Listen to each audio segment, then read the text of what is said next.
Recording. Yay. So, welcome everybody to CSCI 1. I'm glad you're here. First of all, I don't make my presentations full screen. I think I need a bigger thing. There we go.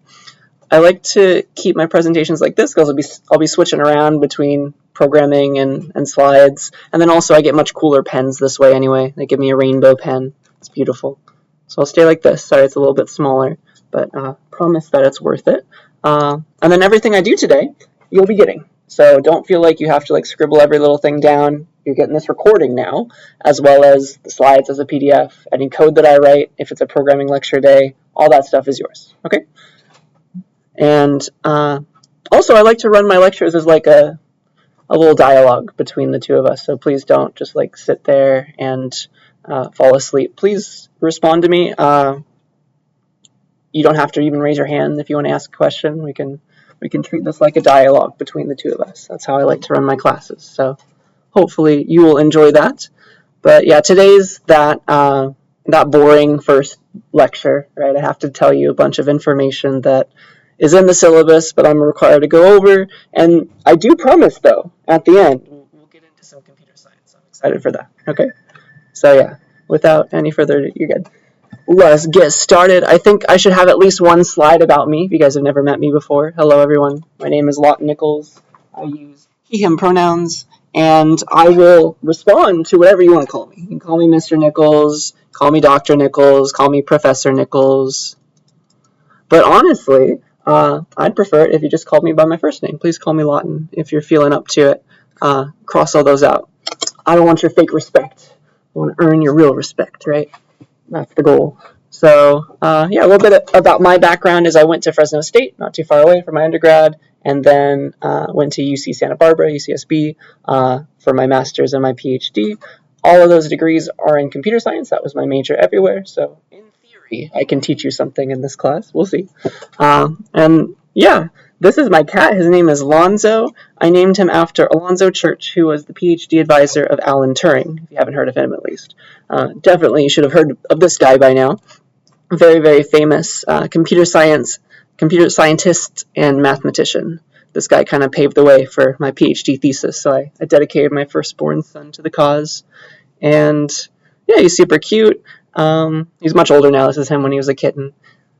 What else do I want to tell you about me? I like to do normal human things. I exist outside of this classroom as well, right? I like to go running, hiking, rock climbing.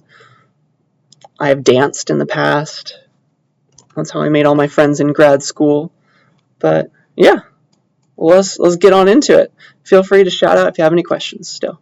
All right, so yeah, thank you for putting up with me this semester. We'll get through it together, this weird post-COVID time that we live in. We can do it. I believe in us, right? And I'll be here to help. And so will your peers, right? So yeah, let's get into the boring stuff, all right? I promise I'll go as fast as possible, but it is your responsibility to remember what I say still, okay? So definitely read that syllabus as well, but let's do the boring bits first, all right?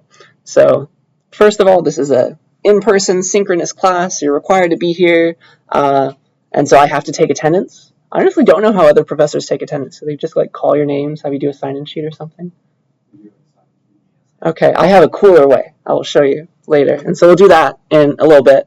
And here's my drop policy. It's very, very lenient, okay? Because I understand we're all going to get sick or something. So let's just say if you miss 3 classes consecutively, all right, I will drop you because then you're definitely not showing up anymore, okay? So just keep that in mind, but I feel like that's pretty lenient, all right? And of course, I'll excuse you, if you have something coming up, if you have a doctor's note, something like that, that doesn't count towards one of your 3, okay? I'll definitely be lenient there. I understand that life happens. I'm glad you're here as much as you can be.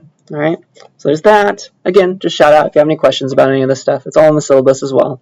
As far as expectations go, this is a general education class. This is not meant to be a difficult class, all right, which is good, I hope, for you. That being said, to get this to transfer to places like UCs, we have a lot of requirements that I have to shove on down towards you.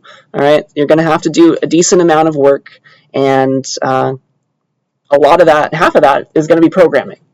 All right, I'll see what the makeup of the class is in just a little bit. But if you've never programmed before, it's a completely new way of thinking. All right, it's going to melt your brain a little bit, and that's a good thing, honestly. That's why you're here, hopefully. It might be a little difficult towards the start, but if you put in the time, I promise it'll be worth it, and you'll get it. All right, and I'm here to help. Okay, so it's just a new way of learning, programming especially. All right, and so yeah, in addition to that, if you don't do the assignments as they're assigned, you might fall behind because everything that I teach in terms of programming especially builds on top of itself. So if you miss a couple assignments, things might take a turn. Okay, so just keep that in mind. Again, I'm here to help. Definitely don't wait until the last minute, all right? Because that'll make the work tedious and it'll be harder to learn, all right? This last bullet, I'm not sure if that's a good thing for you or a bad thing. It depends on who you are as a person, I guess. But this class has nothing to do with memorization. You do not have to memorize a single thing, and you will do well on the exam still, as long as you put in the work and you've done the things, okay? You can't, like, memorize answers and do well on the test. Programming is like art, if you've never done it before. It's really cool to think about. There's a million different ways to do the same thing, all right? So hopefully I've hyped it up enough for you guys to stay. But yeah, I'm not trying to scare you away. Again, not meant to be a difficult class, but there is a little bit of work, which makes sense, and I'll be here to help.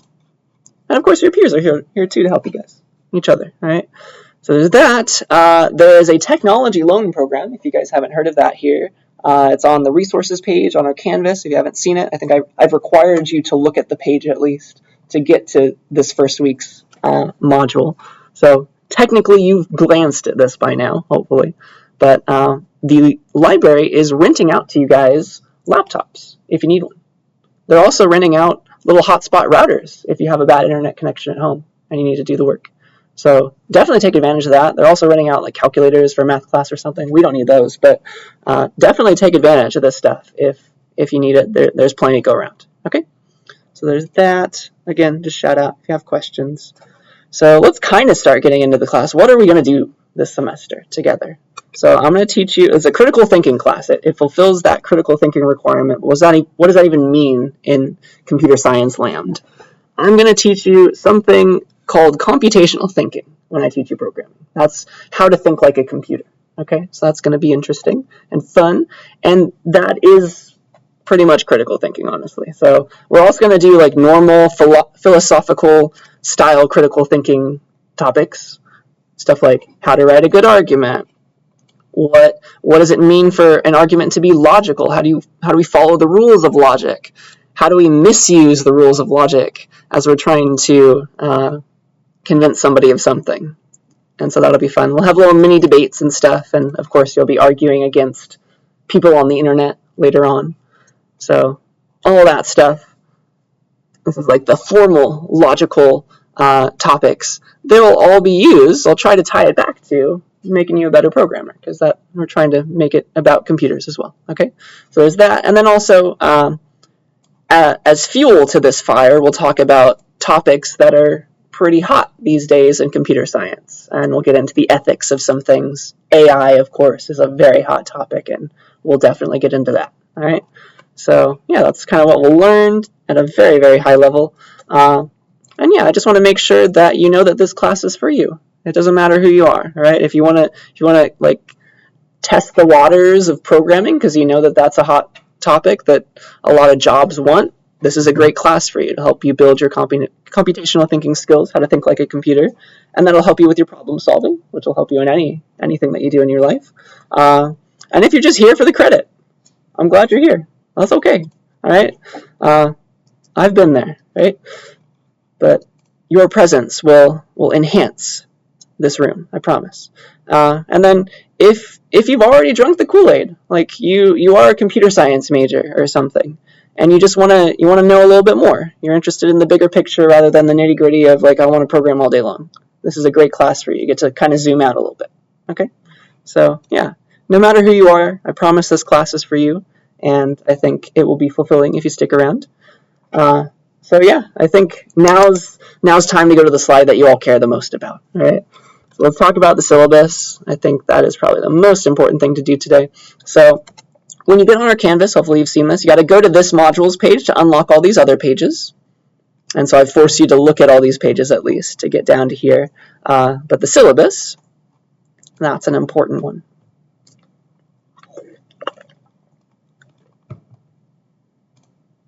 here it is. I'm sure you've seen it by now, but again, we'll be here on Wednesday, from Wednesday onward. But yeah, let's scroll on down to the grade breakdown. Everything else, I think, you can read on your own. So here is what you're going to be graded on. Okay, so the first thing, hopefully you've seen it already, it's a check-in survey. That's the only thing in this week's module right now that you can see on Canvas is check-in survey week 1. This is just a very quick thing that I have you guys do every week. This first week is about introductions, but it's eventually going to become me asking you questions about like, what are you struggling on? How do you think you could improve the areas where you're not doing too well? Or if you are doing well, just like gloat for a little bit. It's me forcing you to psychoanalyze yourself.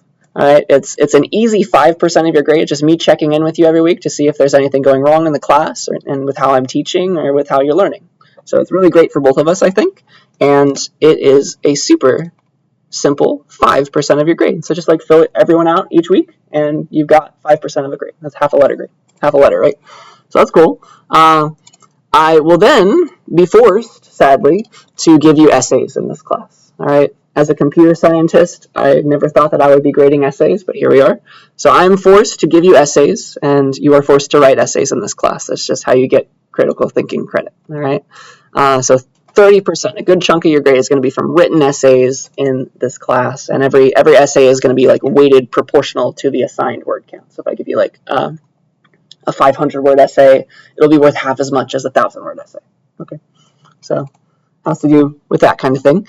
And looking at you, UCs, in order for this class to transfer to a UC as critical thinking credit, you have to write exactly 6,000 words this semester. So I will make sure you write no more than that, but we have to get up to that number. Okay, so I'm sad too about it. I have to grade it.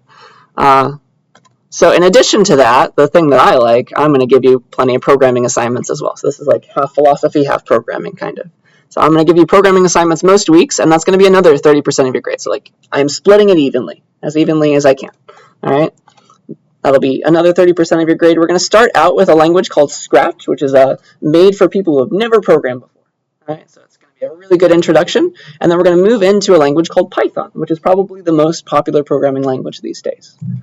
And so we're going to make sure that you have a good foundation if you want to continue your studies in computer science or in your field.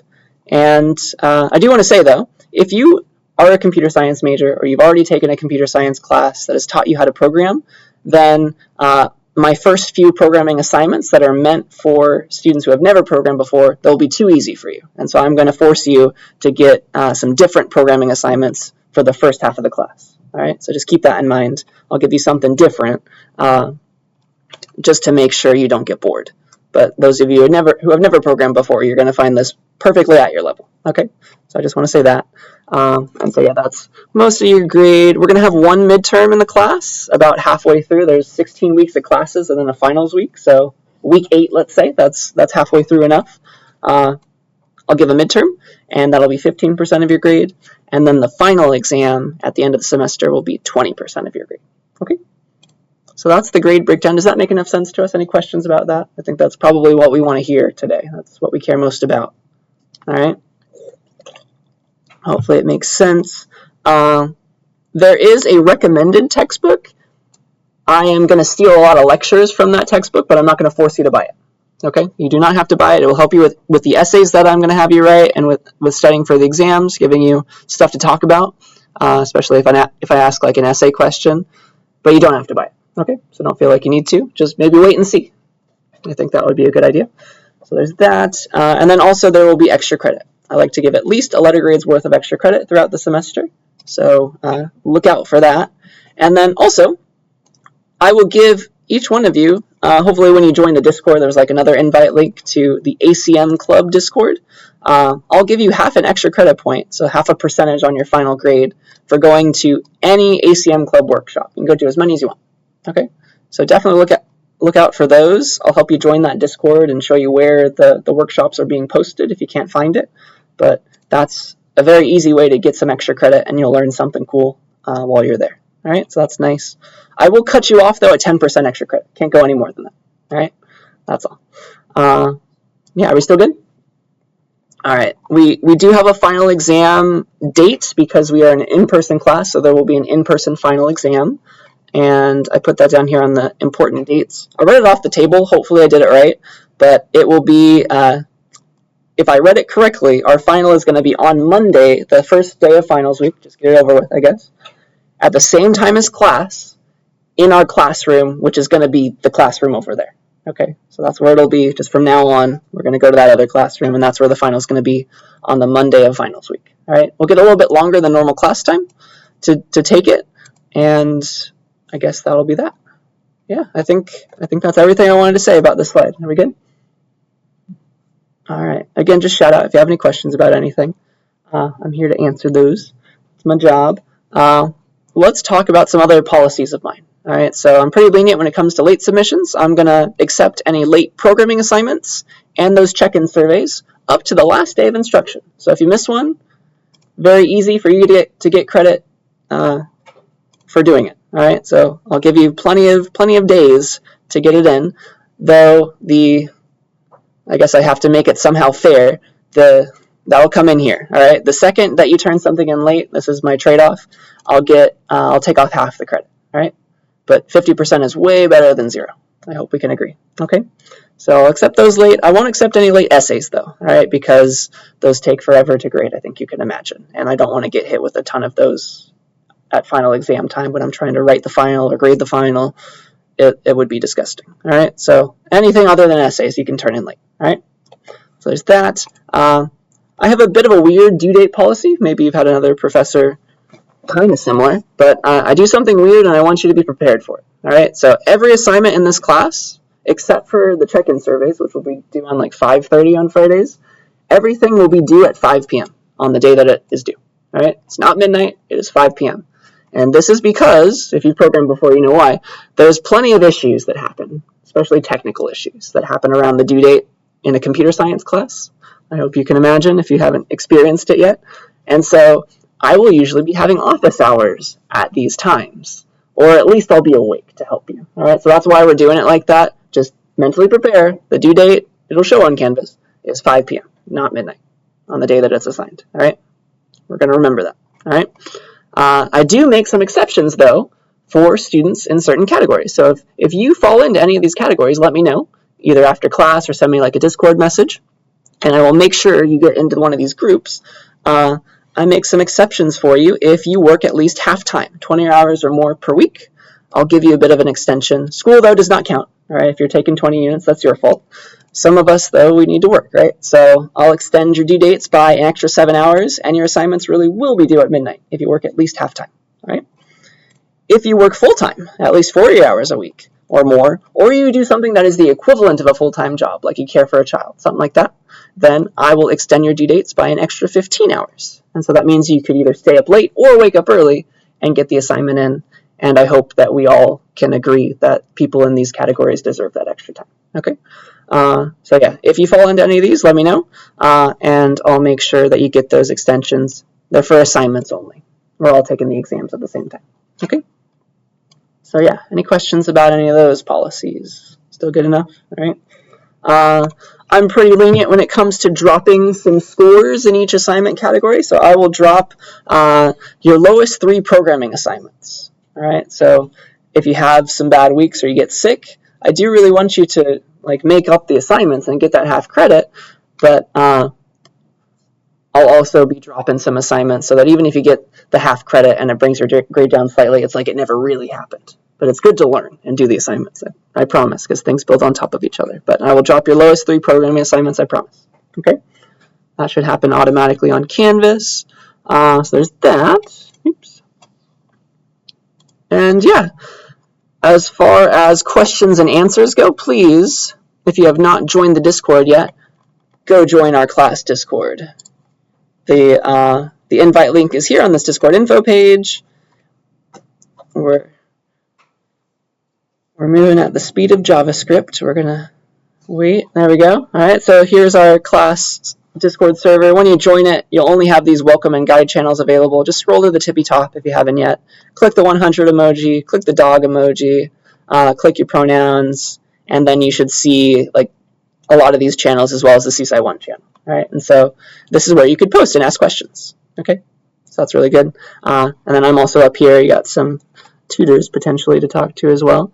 But highly encourage you to ask questions publicly. If you have a question that's burning in your mind, if things are going wrong, ask questions publicly on our CSCI1 channel if you can, so that like if it's 3 a.m. and I'm asleep, your peers can help you.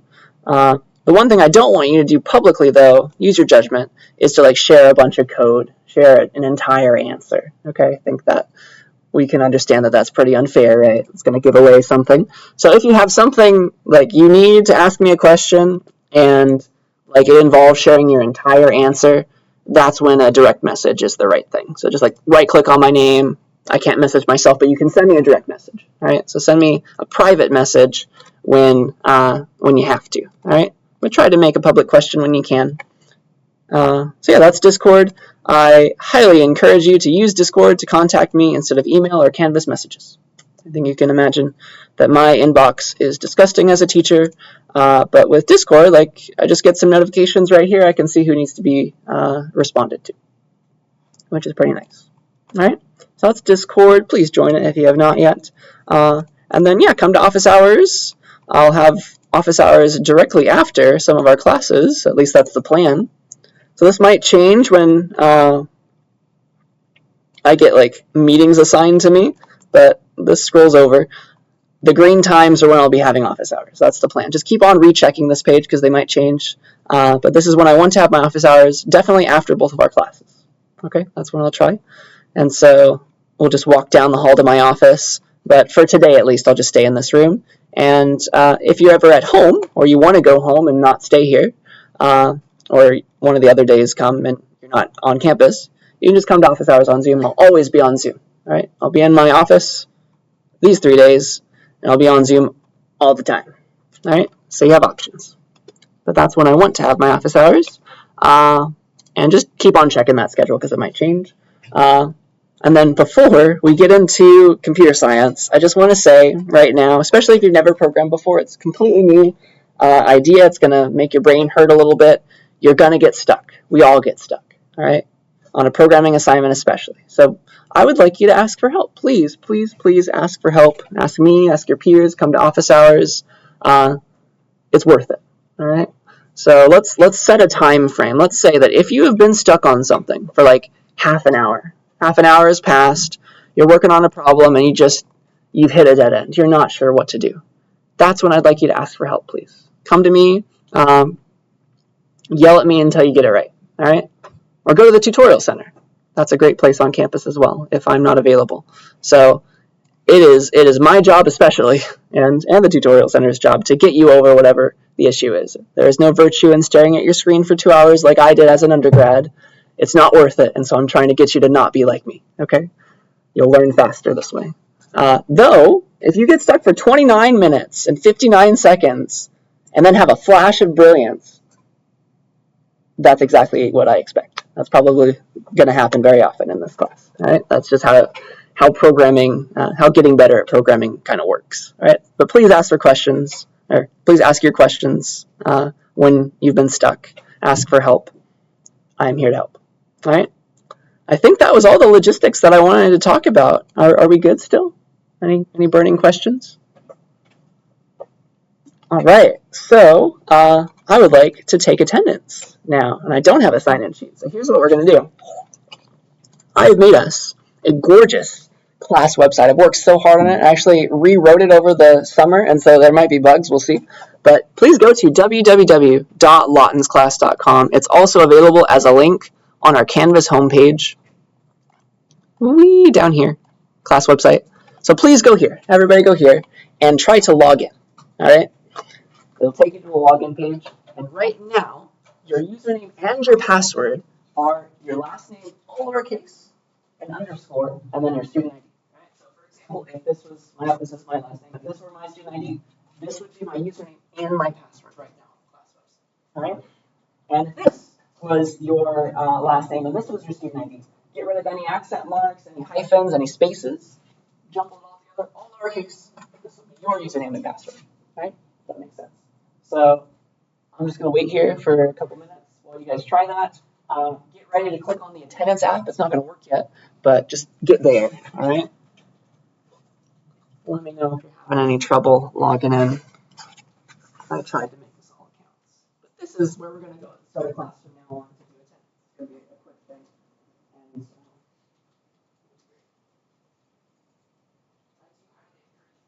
encourage you to change your password once you log in.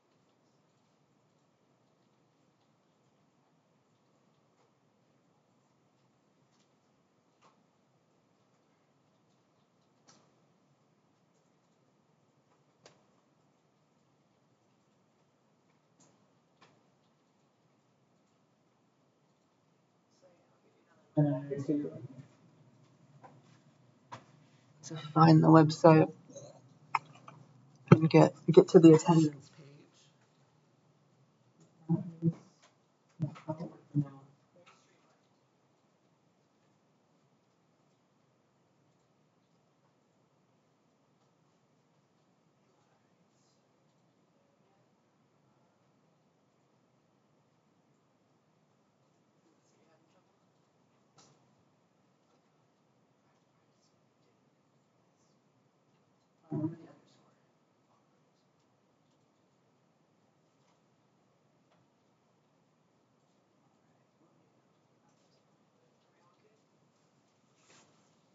All right, I think we're mostly all there. So on my end, I'll go to take attendance.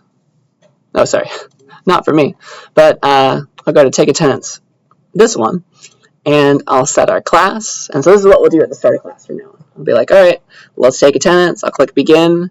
And so now you can click a button on the attendance page, whatever button you'd like, doesn't matter. They all give you attendance. However you're feeling today, you can click the button. And then I'll just keep this running for a little while, and then I'll stop it, all right? And if you've clicked it and you're an anxious person like I am, you can go to view my attendance now. You can go back to the homepage, go to view my attendance, and you should see that you are here, okay? And so then you don't have to worry anymore, all right? So how many of us are there in this room? I think we're missing 2. Who's having trouble?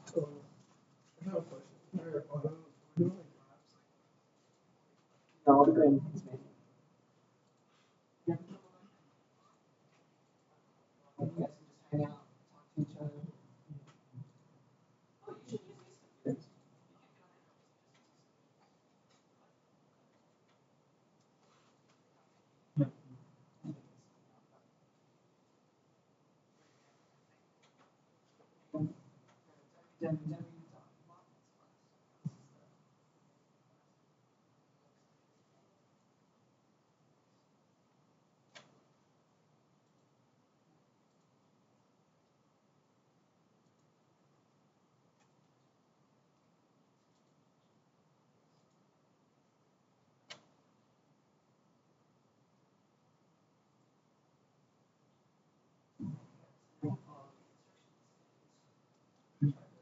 Anybody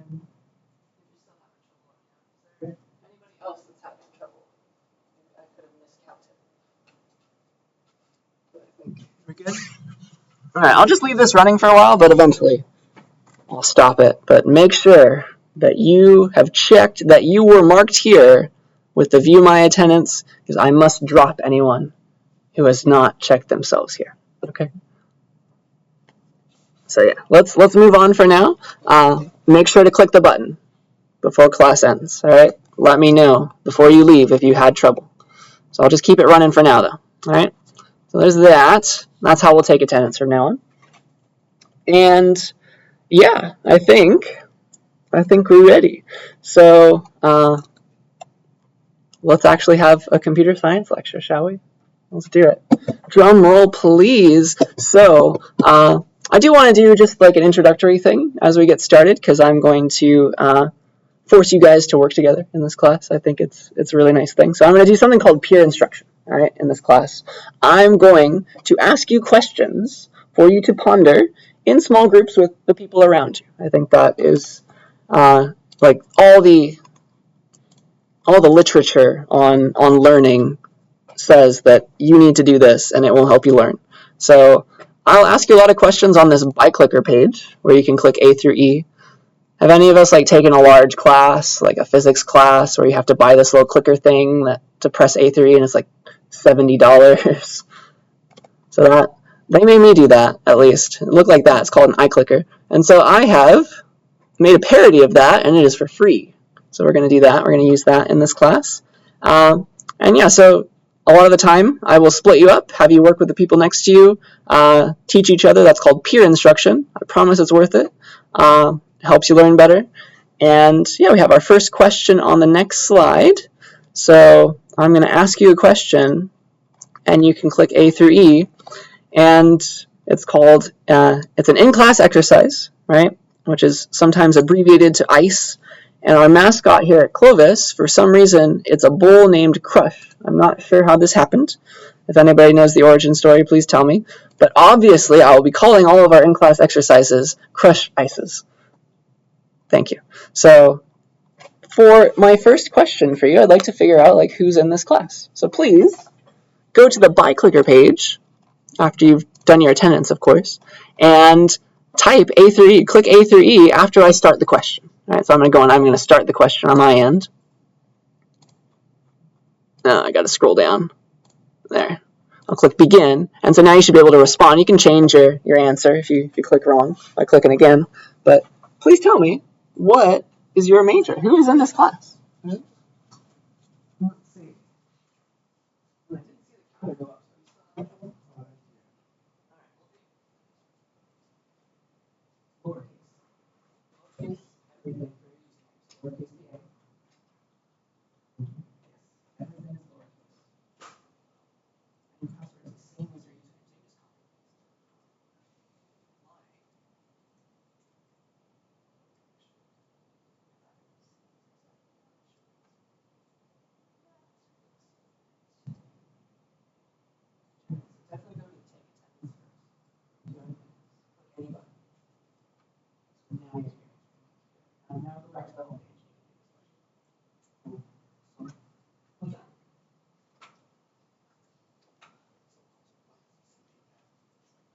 Oh, STEM? That stands for Science, Technology, Engineering, and Mathematics. It's just a big umbrella category. Okay, that's STEM for sure. Yeah. Are you computer science? Are you some kind of engineering? Are you math or applied math? Are you something like chemistry, some other STEM, or something completely different, humanities? I'd like to see who's here, and the more proportion of people we have here, the spread that we get, the more interesting the class will be for sure. Your varied perspectives are what make the class interesting for sure. Right? So now we all have time to click a button until we find the right place. So let's see. Let's see what we're thinking. All right. We'll end the question, show the results. It looks like a lot of us are computer science or computer engineering, and that is kind of to be expected. This has CSCI in the name. But I like that we have another engineering, and then also something completely different that's not even STEM. So I'm really glad each one of you are here. You're going to make the class a better place. All right? So awesome. And I think we're all here for attendance, too. Is that correct? Can I stop this? We're not getting dropped? Speak now? Good job. All right. So, yeah, that's our first question. So now you know kind of who's here. I have another question to see what's going on. So I'm going to teach you guys programming in this class if you've never programmed before. But have you? Let me start a new question. I'll give you 30 seconds because you're already on the page, right? Just click another button. Have you ever programmed before? I don't require you to have programmed. This is meant to be from scratch. Easy from scratch introduction to programming. As soft as we could make the fall. Tell me. And if I get COVID, could you teach the class? Are you that good?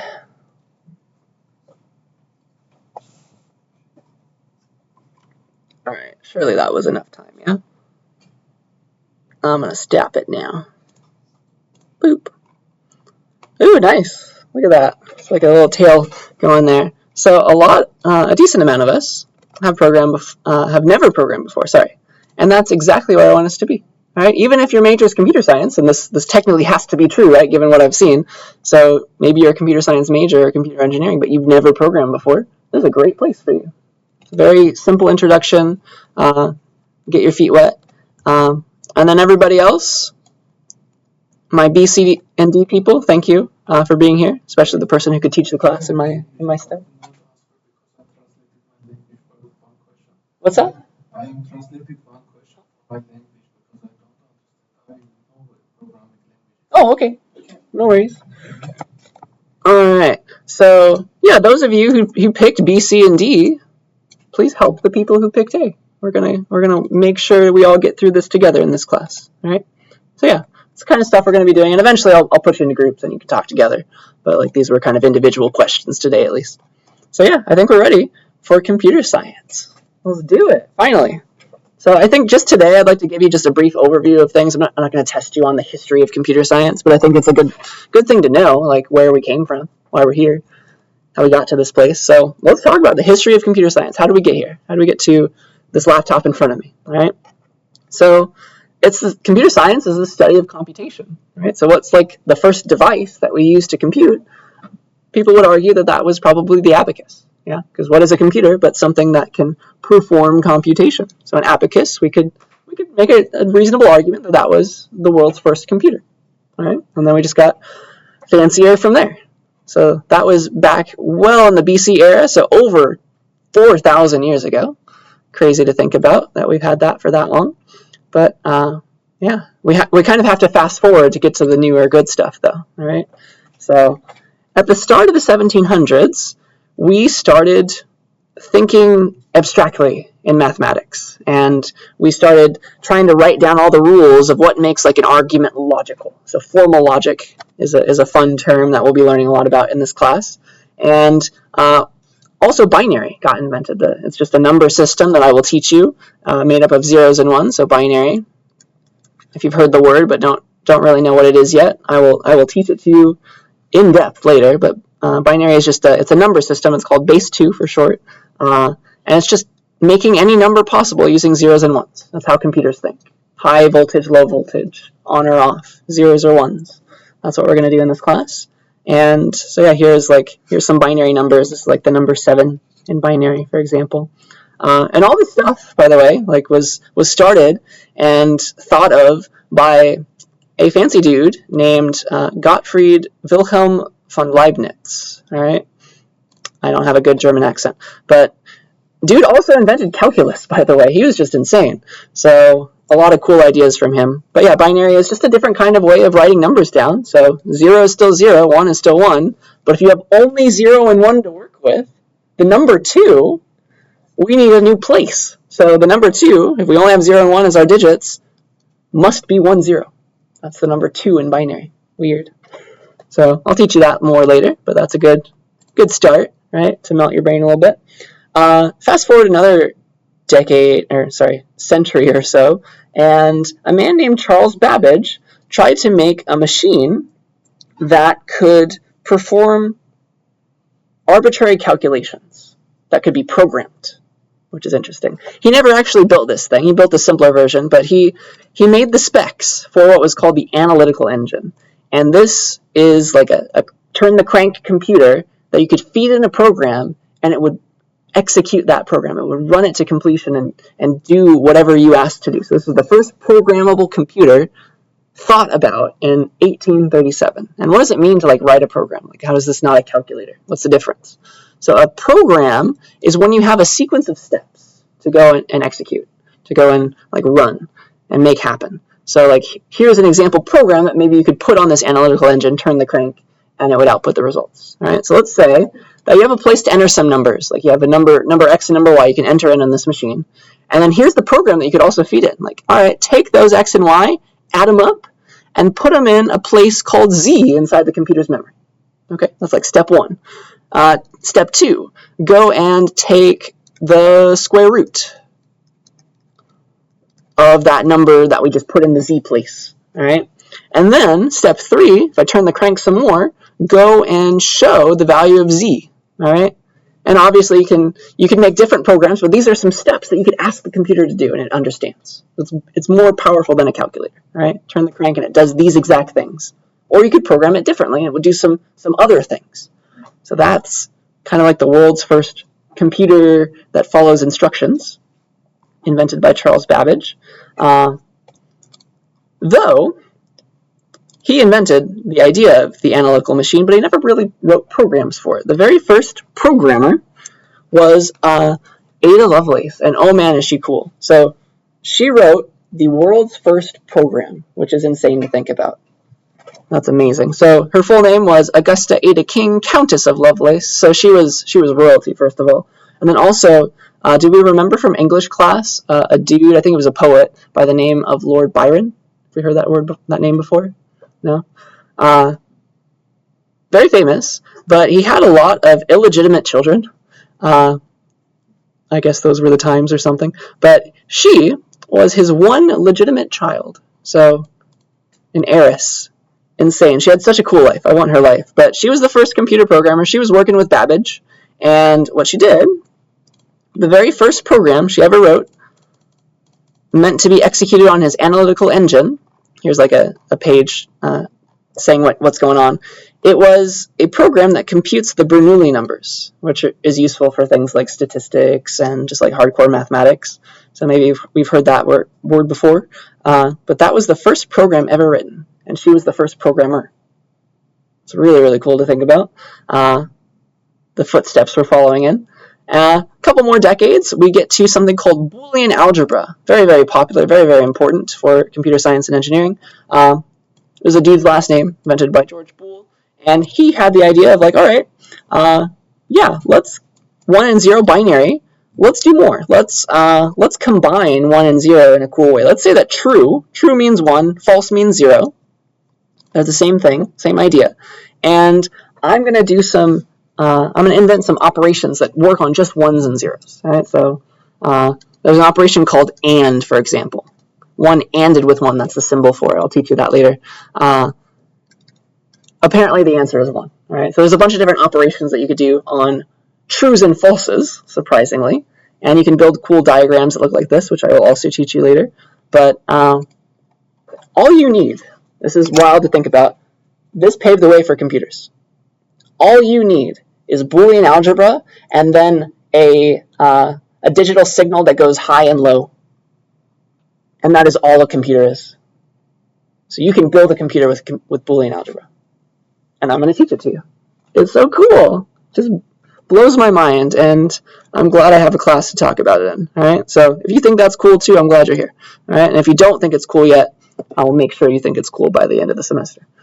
All right. So fast forwarding a little bit to pre-World War II era, we have Alan Turing, very, very famous man. Hopefully we've heard the name before. He's probably the famous computer scientist. He has an award named after him. It's like the Nobel Prize of Computer Science. It's called the Turing Award. And he was a mathematician by trade. He invented what's called the Turing machine. It's named after him. It was just a model of computation. How in mathematics, he kind of wrote down like what it means for a computer to compute. Like what could any computer ever made before or ever will be made, what could it possibly do? A Turing machine kind of writes down the rules for what could ever happen, all right? So just a model for computation, and any program that you could ever write, you can write it as a Turing machine, all right? So that's something you might study if you get into the upper divisions of computer science, but it's a cool looking thing, and a lot of fun stuff named after this man. And now we can like write proofs about our programs and say like, all right, we can do this, but like this is impossible because it could not be represented on a Turing machine. Just wild and very cool. He has a movie about him, plenty of books about him as well. Highly encourage you to read about him a little bit, like read his Wikipedia page. He's done a lot of cool stuff, and then he also had a very sad life. Like he was kind of persecuted a little bit, which is very unfortunate. So very, very famous, and he died way too soon. So that was Alan Turing. The same year, with the enemies over in Germany, we had the very first digital computer ever made. So that was called Z3, or probably Z3, because this is Europe. It was invented by a man named Konrad Zuse, And this is the first completely electric, no cranking any wheels anymore computer. Insane. So you were able to build, with the technology of the time, a bunch of little logical devices that used electricity to perform digital computation. What digital means is there's no like weird wobbly signals. It's just like, is it on or off? Is it 0 or 1? So now you understand why binary is so important to us. 0 or 1 is true or false, right? False or true.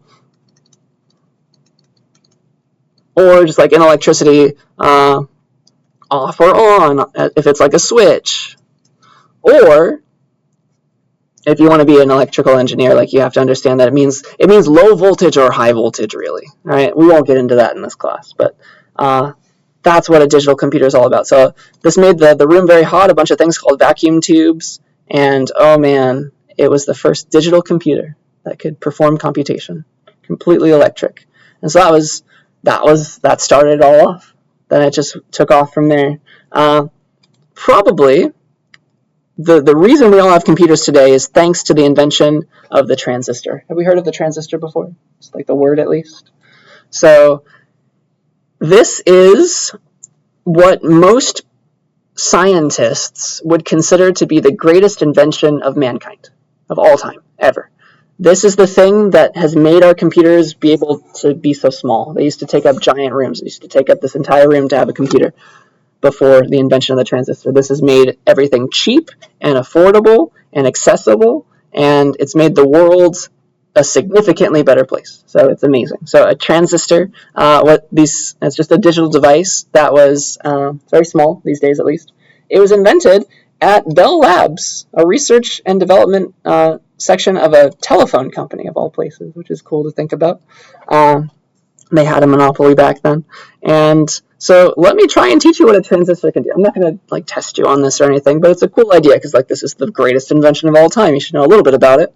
A transistor can do one of two things. It could, one thing that a transistor is good at is amplifying a signal. All right, so it can take a little wobbly signal, baby little signal, and it can amplify it if you give it extra electricity. And so it can turn that little guy into this big guy, and that's useful for like guitar. I like to play guitar. Do you know how that works, right? So let me try and draw a guitar for you, because that's what transistors are doing in solid state amplifiers. So an amplifier is using a transistor, at least if it was a cheap amplifier.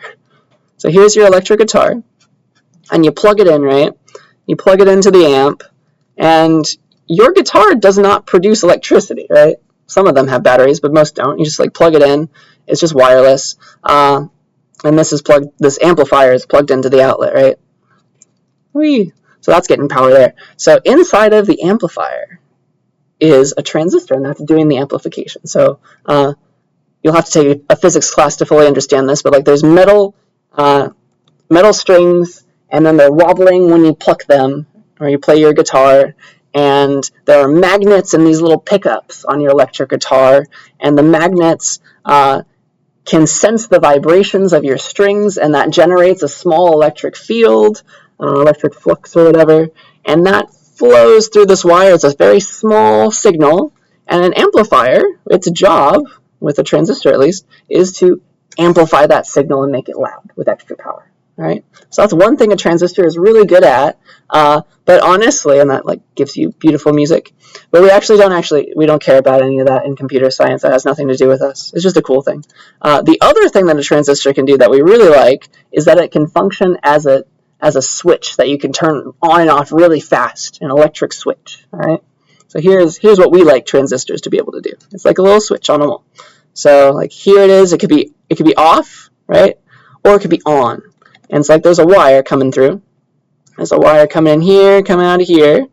Boop, boop, boop. And by default, if you're not given any power, the transistor, like, it's off. Here's how it works. If you send in, you send in some power here, some voltage. If you send in a 0, low voltage, it keeps this switch open. And so no power is flowing from here to here, which is where you want the power to flow. All right. If, though, you were to send some voltage, some actual power going through here, it will close the switch, and then power would flow along this little wire, and you could do that really quickly, and that leads to computers, apparently.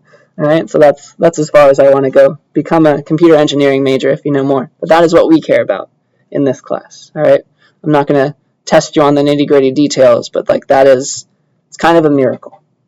All right, so that was 1947, and then this has allowed us to make computers that are not the size of this classroom. So that's great.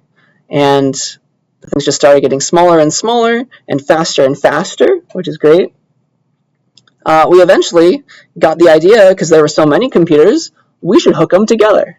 And so that led to the first networks across like large distances. So the very first thing that became the internet was called the ARPANET. That started in the late 60s, so 1968. And the first three campuses, they're mostly campuses, on the first version of the internet were UCLA, Stanford, SRI stands for Stanford Research Institute, and then UC Santa Barbara, where I went to grad school. I didn't take any networking classes, though. Maybe I should have. But they're famous for that. And then Utah, University of Utah, I think, was like the fourth person on the internet. And then, of course, plenty more after that. So that happened. We decided, all right, we have so many computers, let's make them talk to each other. Then we can send our research data. That's what the internet was supposed to be for. And at the time, still, like, computers were getting smaller and cheaper, and every business had one. It didn't really make sense. Nobody fully understood why they would want a computer at home. All right, that used to not be a thing. Like, all right, this is doing some high-end number crunching for me at my office, but I don't need a computer in my house. What would it do for me? And so that was what was thought back then. But in the mid-70s, we had the emergence of the first personal computers. We got transistors to be small enough that we could package in a very small place an entire processor in a computer, which is amazing. The very first Apple machines, the first Apple computer was called the Apple I. They only sold like 500 of them, but it paved the way. This is what it was without the screen. That was as small as they made it. And like now everybody could have a computer. It wasn't that powerful. It wasn't as powerful as the ones in the giant rooms, but now everybody could write programs and do computation. And it just took off from there, because then suddenly people started writing programs for those things, and now we have games. Now we can have spreadsheets. Honestly, spreadsheets were the reason a bunch of people bought computers and brought them home. But it just took off. And yeah, this was invented by the two Steves, Steve Wozniak, the brains. He actually made the computers. And then Steve Jobs, of course, very famous, did the marketing. He wasn't not as skilled. Steve Wozniak was the cool one, honestly. But yeah, that was the Apple I. The Apple II was the big commercial success. Everybody wanted an Apple II computer. And now everybody suddenly has one in their homes. Amazing. And then somehow Windows took over. There's a long story there that you can read about, but that's as far as I want to go. Right? So that's some fun ideas. And yeah, computers kept getting smaller, they kept getting faster, and kind of here we are. Which is a fun little story.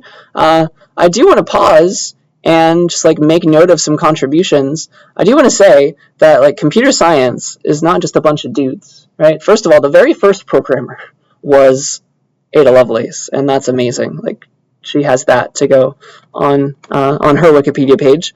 I just want to like take a slide to talk about the contributions of women in computer science, because some people don't talk enough about it. And so let's go from left to right. Let's talk about some really cool people. Grace Hopper, who has a lot of things named after her. She, her full name was, she was a rear admiral in the Navy. It's a very high position in the Navy, Grace Hopper. She contributed to programming languages and compilers, which is what I studied in grad school. And so there's a special place in my heart for her. And she made some really good contributions, like any programming language that you're going to learn, like Python in this class, has her to thank for paving the way. She was also the first person to say bug in reference to a software error, which is cool to think about. She coined that term in terms of computer science. Next, we have Sophie Wilson, who, if you have a smartphone or one of the new Macs, she helped design the ARM architecture, which is what's in all the low-power devices these days. Like even in a lot of gaming consoles, like a Switch, I think, has an ARM processor. So billions of devices with ARM processors have Sophie Wilson to thank. Next, we have a more theoretical computer scientist, Shafi Goldwasser. In 2012, she won the Nobel Prize of Computer Science, which it's called the Turing Award, named after Alan Turing. She worked on cryptography, which is a really fun topic to talk about. It's hard for me to explain to you without any prior knowledge, but there have been some cool YouTube videos about zero-knowledge proofs. Have you heard that term before, maybe? Maybe it's only my YouTube that's getting recommended to me or something. But she made some contributions there and plenty other places in cryptography. And you get $1 million if you win the Turing Award. So that's what you can all aspire to one day, maybe. And then maybe one of the most famous pictures in all of computer science is this picture of Margaret Hamilton here. So she was the leader of the development team that produced the flight software for a lot of Apollo missions, the Apollo program. And this is a very iconic photo of her. She was standing next to a printout of the code that went into the lunar lander for Apollo 11. So she sent people to the moon. Thanks to her. She led the team, which is insane. So, yeah, think of the possibilities. And I just want to highlight computer science is not just a bunch of dudes. All right? There's room for everybody. Yeah, and so that's my little quick history lesson about computer science. Are there any questions about any of that? I have a little bit of a background, or hopefully you're itching to know more. You can go look up things on Wikipedia now. You have some terms under your belt. Yeah, I have one last little section for today, and I'll have you guys talk to each other rather than just hear me drone on anymore. But I want to get into kind of the other half of this class, computer science, and then ethics kind of bleeds into this idea, right? Because there's plenty of ethical problems, and we want to learn how to critically think about them. So let me teach you some ethics, and we'll talk about this from the lens of social issues before we get into computer science issues. So here are some ethical questions that maybe you've heard before. All right. So question one, is it okay to steal food to feed your family if you have nothing else? No means of charity, there's nothing around you. The only option is to steal. Is that okay if it means that you'll feed your family that way? An ethical question. Another question that we could ask is how much privacy should we have as just citizens of this country, of the world? How much privacy should we have from our government, from the websites that we go to? Accept all the cookies, right? So that's an ethical question. What is good? What is bad? And then probably the most common question that you'll ever hear asked in ethics. Take a philosophy class if you're interested in this stuff. But is it okay to kill one person if it means you save 50? AKA the trolley problem. Maybe we've heard of that. Would you pull the lever, and if the train's going towards a bunch of 50 people tied on the tracks, would you pull the lever and make the train go onto the track with just one person tied onto the tracks? An ethical dilemma. So in ethics, there is no right answer, which may be weird. This may be the first time in your entire schooling history being told there is no right answer to get. It's a little odd, but that's what ethics is all about. You just have to say what you think. You have to argue, make a good argument. All right, so that's what we're going to learn how to do in this class. How to write good arguments. Arguments. All right, and I'll tell you how to write some good ones. Some adjectives that describe good arguments are is your argument sound? That means it's a good argument. Is it a valid argument? There's some things that you can say that describe good and bad arguments. I'll teach you about fallacies, which is an error in your arguing process. But these are the kinds of questions that I want you to start thinking about, because I want to teach you how to argue these things, and I want to see where you're at right now. All right, so to get there, let me talk about your first assignment. All right, so your first assignment on Canvas, I'm about to release it right now, should be available if I go to the modules page. It's going to be an essay. It's a very small essay just to start us off, very small, very slow. Is this one, mini essay. It'll be worth 25 points because it'll be only 250 words. All right, this will be due at 5 p.m. for most of us on the 20th. So a week and a day from now on the 20th. All right, here's your little essay that you'll just respond in a text box. You don't have to make it very fancy. You don't have to write super fancy in a bunch of paragraphs, at least for this one. It's just a small little post. You can have like bullet points if you need to. But it's going to be a 250 word essay. And here are your questions. In some logical way, please respond to these two questions. You can do it in bullet points if you want to. It doesn't have to be a super formal essay at the first one. So answer these two questions for me. Is it okay to steal to feed your family? You tell me. Yes or no, maybe, depends. Like, I want to hear from you. And then, is it right to kill somebody if it means that you're going to save 50? All right, so trolley problem. Those two questions I want to hear your answers for. Just like I want to see where you're at right now in terms of arguing and writing good arguments. So yeah, pretend it's a little mini essay. Explain your answers to me. Talk about the one way, at least I can tell you now, is how to argue. The way to argue is to talk about the other side. You have to, like, if you're like, okay, yes, it is okay to steal to feed your family, you need to tell me why the people who would say no are wrong. All right? That's how you write a good argument. You have to talk about the other side. That's important. Tell me why you don't agree with the other side. Or, like, limit your words in a way that, like, you say it depends and here's why. Yes in these cases, no in these cases. So try and figure that out to the best of your abilities right now. And just remember that there's no right answer. I'm going to give you credit as long as it makes sense. All right? Not hard, but this is getting your critical thinking cap on. Yeah. So yeah, give me some reasons, argue your points, make it as convincing as possible. But there is no right answer. I just want to see how you argue right now. Right. So an easy 250 word essay, due in a week and a day. Keep track of the due date and the due time. All right. Any questions about that? All right.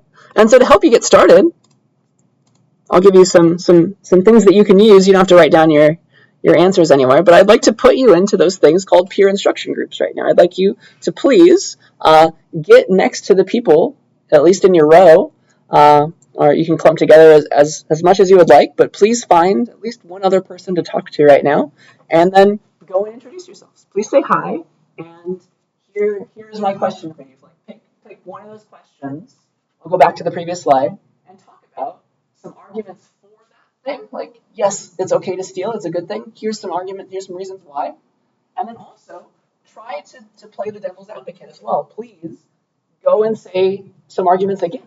Try and come up with some arguments against this. Even if you don't agree with them. What would the other side say? Because that will give you firepower in your essay. Yeah? So try to come up with some arguments for and some arguments against these topics. For privacy, you can be like, I want privacy or I don't want privacy, something like that. And you don't have to tell me your answers, but I want to give you some time to meet the other people in the class and get some ideas for your first essay. So yeah, take a few minutes and I'll bring us back and close the class after that. But here are all the questions.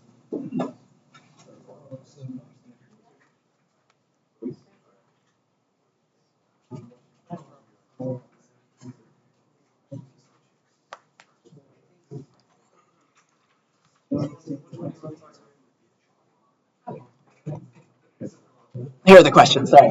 There you go.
4 minutes, then we'll come back together.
All right, that is my timer.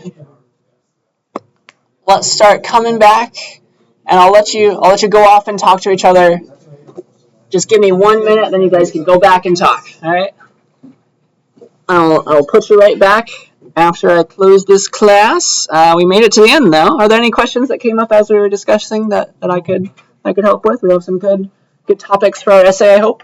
Some good things to write down. So yeah, I hope that was useful to you. And so that's the kind of thing we'll be doing in the class a whole lot. All right. So yeah, we pretty much made it to the end of the class. We have like 5 minutes left, and so most of the time the class will end even earlier than this. Honestly, I'll do my best at least. So I like to give you time in the class, like once it's over, to stay. Like I won't leave until the time is up. To stay and do work, or to stay and ask questions and also do work. But you are welcome to stay if you would like. And yeah, I'll be here even if the lecture is over. I'm not going to end the class and force us all out. All right, so that's all I'm trying to say. So I'll give you plenty of time to work on things if you would like to. But if you're done, of course, you can go. Or if you want to work at home, I can't force you to stay. But yeah, I think that's all that I wanted to say for today. So let me stop the recording.